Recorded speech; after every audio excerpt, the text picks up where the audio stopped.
There was a time on Earth when the atmosphere was without an abundance of free oxygen, and the life that existed was anaerobic. Earth's atmosphere was rich with CO2. At some point during this period, primitive cyanobacteria formed. These were the first forms of life that could photosynthesize. These cyanobacteria were the only organisms able to exploit this novel and abundant resource, CO2, using sunlight to break down the molecule, turning the carbon into sugars and freeing the oxygen into the atmosphere. Cyanobacteria's ability to consume and process CO2 through photosynthesis had major consequences for all other life on Earth. Nearly everything died. The atmosphere had been forever altered. Even the rocks were changed. This has been called the Great Oxidation Event. And in the millions of years since, the process of life on Earth has formed yet another catalyzing feature. This creature can effectively consume and exploit the most abundant and novel resource in the universe, a building block of reality as fundamental as mass or energy. Information. That creature is us.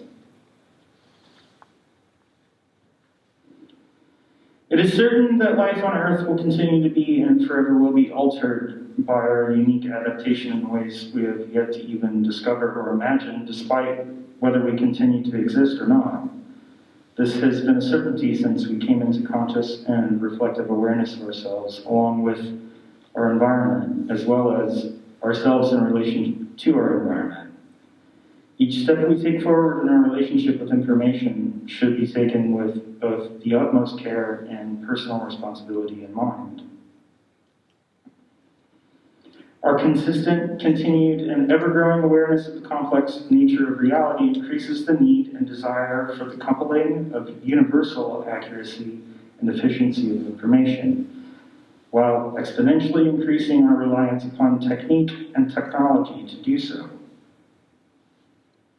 This feedback loop, one directly attached to our biological adaptation to consume and exploit information for our continued survival and benefit, is systematically, via algorithm and computer automation, as well as intelligently, via burgeoning adaptive artificial intelligence, undermining and exploiting the biological mechanisms by which we find ourselves here.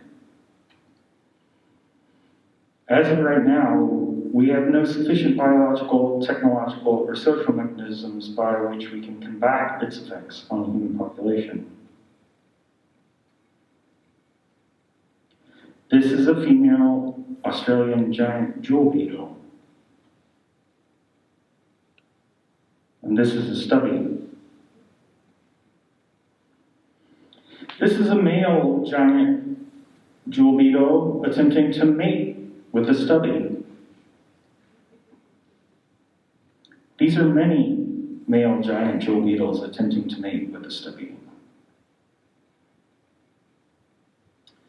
So in 1983, a study was published in the Journal of the Australian Entomological Society, where they had seen a photograph posted by another entomologist, who they name as Douglas, of this exact phenomenon. And so they went out to find more evidence of this, and when they got there, they found plenty. They go through, this, it's a quick note in the journal, it's not like a full-on study, but when they were there, they decided, they were looking around, they saw that these jewel beetles were on various stubbies on the ground, so they decided to try a short experiment, and they say a short experiment was conducted in which 4 stubbies were placed on the ground in an open area. Within 30 minutes, 2 of the bottles had attracted beetles. In total, 6 male beetles were observed to mount the stubbies. Once on the bottle, the beetles did not leave unless displaced by us. They also go on to talk about how ants had kind of learned to surround these stubbies and attack the beetles, and they ate them genitalia first.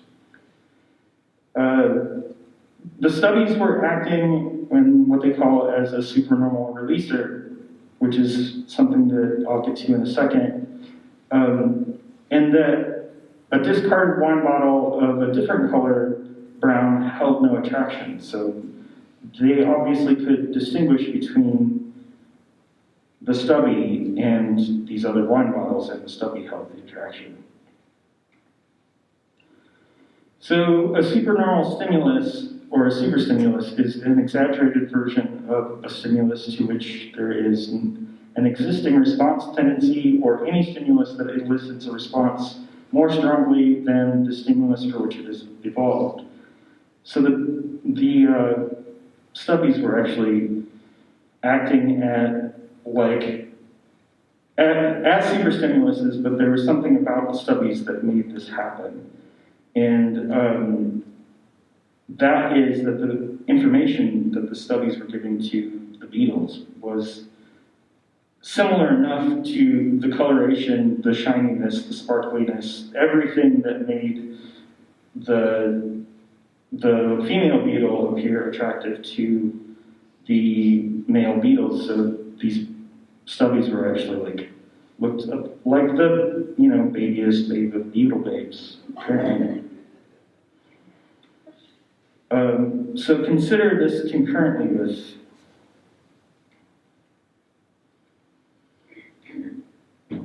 in 2014, Princeton researchers and Facebook published a study in PNAS, which is Proceedings of the National Academy of Sciences of the United States of America, called Experimental Evidence of Mass-Scale Emotion Contagion Through Social Networks.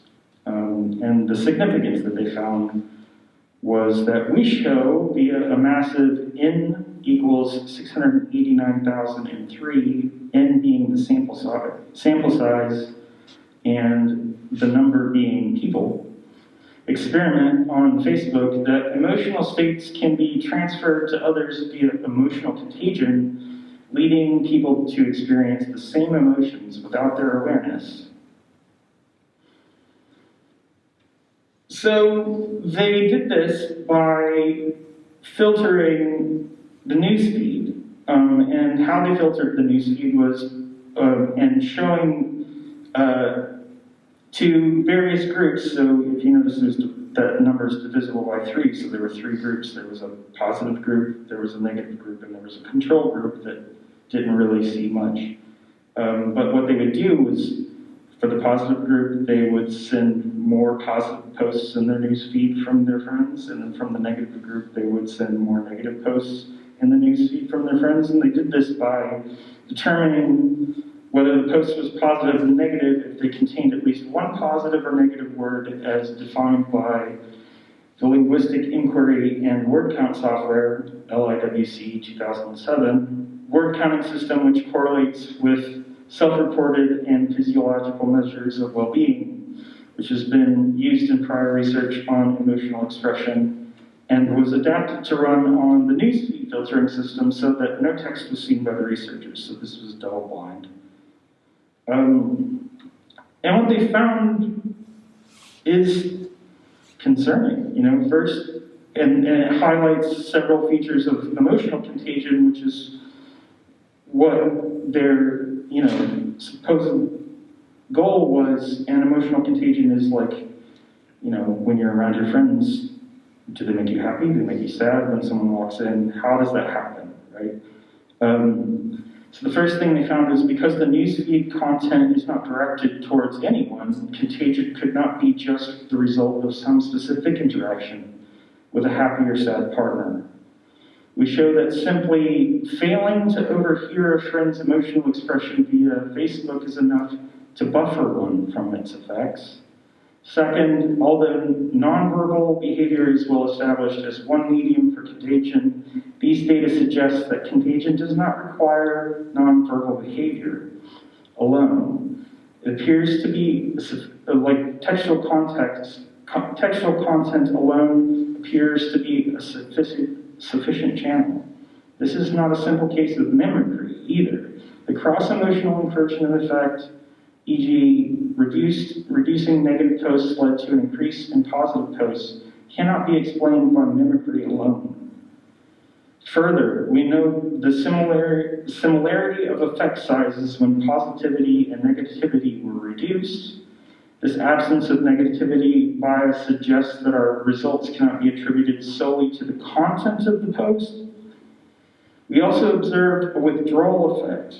People who were exposed to fewer emotional posts of either valence in their newsfeed were less expressive overall on the following days, addressing the question about how emotional expression affects social engagement online. All right, that's a lot. It's also really concerning in the sense that, one, there is a withdrawal. Two, it doesn't take anything but someone's posted words to change the mental health of the person seeing it at a glimpse while they go to their own page. But that's not even the most concerning part. Just set aside for a moment the obviously grossly unethical action of intentionally manipulating mental health without conformed consent. And let that sink in. And notice the language of technique and hold that in your mind. So this is what Facebook collects for your usage. We collect information about how you use our products, such as the type of content you view or engage with, the features you use, the actions you take, the people or accounts you interact with, and the time, frequency, and duration of your activities. For example, we log when you're using and have used our product, have last used our products, what posts, videos, and other content you view on our products, along with their time, frequency, and duration. We also collect information about how we use our features like the camera.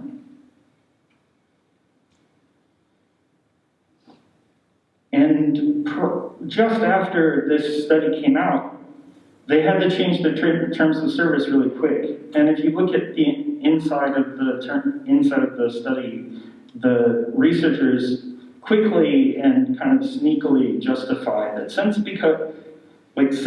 the researchers couldn't actually look at the posts, they weren't violating any of the terms of service by manipulating the data because they already manipulate data based on advertisement. So Facebook quickly changed the terms of service, and now when you're on Facebook, researchers and academics, we also provide information and content to research partners and academics to conduct research that advances scholarship and innovation that support our business or mission. Pause. And enhances discovery and innovation on topics of general social welfare, technological advancement, public interest, health, and well-being.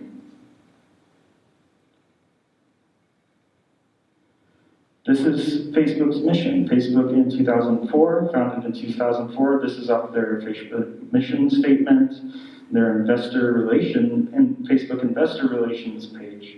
Facebook's mission is to give people the power to build community and bring the world closer together while they're manipulating your mental health. People use Facebook to stay connected with friends and family, to discover what's going on in the world, and to share and express what matters to them. So in short, social media is a supernormal releaser of sorts. It's a technological superstimulus modeled upon and around the social behavior of human beings. Your effectual being, your thoughts and your decisions about your experience can be substantially manipulated by using just the actual posts from your friend group, weighting, sorting, and curating those posts via an algorithm with some intended emotional purpose, then displaying them to you. And you will have no idea this is going on. You'll have no idea this is happening to you.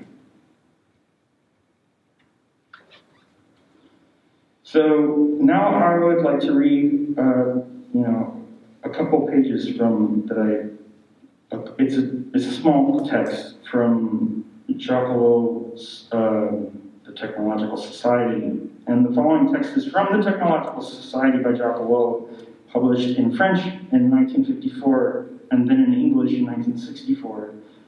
The Nation has called this one of the most important books of the second half of the 20th century. I personally think it's the most important book of the 20th century. Ellul was a member of the French resistance in World War II.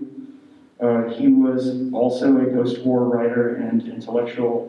He did not consider himself to be a philosopher or take any titles in that regard, as it ran contrary to his worldview, though it's difficult not to call him that. Ellul wrote this book to, quote, awaken the sleeper, as he wrote in the foreword of the French edition of this text. As of Monday, it's available on Audible if you want to pick it up. In this book, Ellul illuminates the relationship between human beings, technique, and the machine, while systematically laying out what will happen if human society becomes a society of technicians.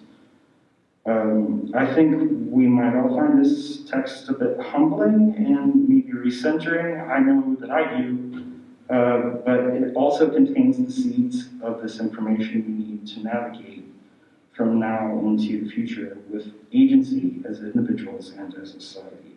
I have copies of it after my speech so that you guys can pick it up. But as I read this text, I'm going to ask you to do something. I want you to kind of take a 10,000-foot view of the 19th and 20th centuries. Pull back and kind of let your mind let go of any preconceived ideas or criticisms of that time, and think about how objects, especially new or novel objects, change human consciousness and our relationships to each other and our surroundings. Think about how our cities are built. Think about how we obtain food. Think about the news and how we obtain socially pertinent information, music, culture. Think about beauty standards. Think about the election and what happened afterwards. Think about the pandemic. Think about education. Think about what techniques are. Think about how biology functions. About affectual function and how intuition functions, the tendency of natural systems to lean towards homeostasis. Think about the future and the fascist origins of futurism. Think about transhumanism. Think about all of the contemporary modern society. And as you're doing those things, recognize these things where they are situated in your being and in your thoughts, and just kind of suspend judgment of that for a moment and allow the words to mingle with you in that place.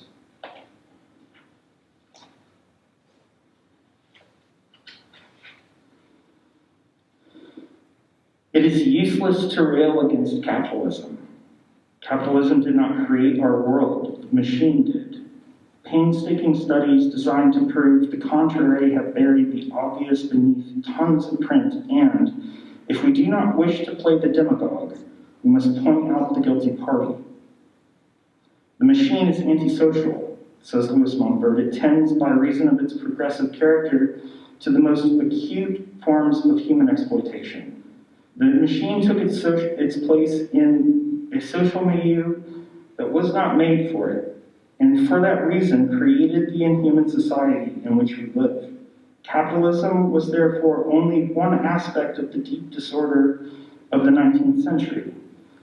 To restore order, it was necessary to question all the bases of that society, its social and political structures, its art and its way of life, its commercial system. But let the machine have its head, and it topples everything that cannot support its enormous weight. Thus, everything had to be reconsidered in terms of the machine. And that is precisely the role technique plays. In all fields, technique, made an inventory of what it could use, of everything that could be brought into line with the machine. The machine could not integrate itself into 19th century life. Technique integrated it. Old houses that were not suited to the workers were torn down, and the new world technique required was built in their place. Technique has enough of the mechanical in its nature to enable it to cope with the machine, but it surpasses and transcends the machine because it remains in close touch with the human order. The metal monster could not go on forever torturing mankind. It found in technique a rule as hard and as inflexible as itself. Technique integrates the machine into society. It constructs the kind of world the machine needs and introduces order where the incoherent banging of machinery heaped up ruins. It clarifies, arranges, and rationalizes. It does in the domain of the abstract what the machine did in the domain of labor. It is efficient and brings efficiency to everything. Moreover, technique is sparing in the use of the machine, which has traditionally been exploited to conceal defects of organization. Machines sanctioned social inefficiency, says Mumford.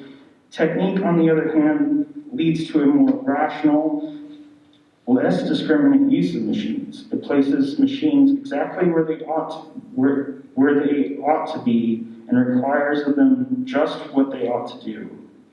This brings us to two contrasting forms of social growth. Henri Guiton says social growth was formerly reflexive or instinctive, that is to say, unconscious, but new circumstances, the machine, now compel us to recognize a kind of social development that is rational, intelligent, and conscious. We may ask ourselves whether this is the beginning not only of the era of a spatially finite world, but also the era of a conscious world. All-embracing technique is in fact the consciousness of the mechanized world. Technique integrates everything. It avoids shock and sensational events. Man is not adapted to a world of steel. Technique adapts him to it. It changes the arrangement of this blind world so that man can be a part of it without colliding with its rough edges, without the anguish of being delivered up to the inhuman. Technique thus provides a model. It specifies attitudes that are valid once and for all. The anxiety aroused in man by the turbulence of the machine is soothed by the consoling hum of a unified society. As long as technique was represented exclusively by the machine, it was possible to speak of man and the machine. The machine remained an external object, and man, though significantly influenced by it in his professional, private, and psychic life, remained nonetheless independent. He was in a position to reassert himself apart from the machine. He was able to adopt a position with respect to it. But when technique enters into every area of human life, every area of life including the human, it ceases to be external to man and becomes his very substance. It is no longer face-to-face with man, but is integrated with him, and it progressively absorbs him. In this respect, technique is radically different from the machine. This transformation, so obvious in modern society, is the result of the fact that technique has become autonomous. So, I don't know what happened to that last slide, but are you fucking study?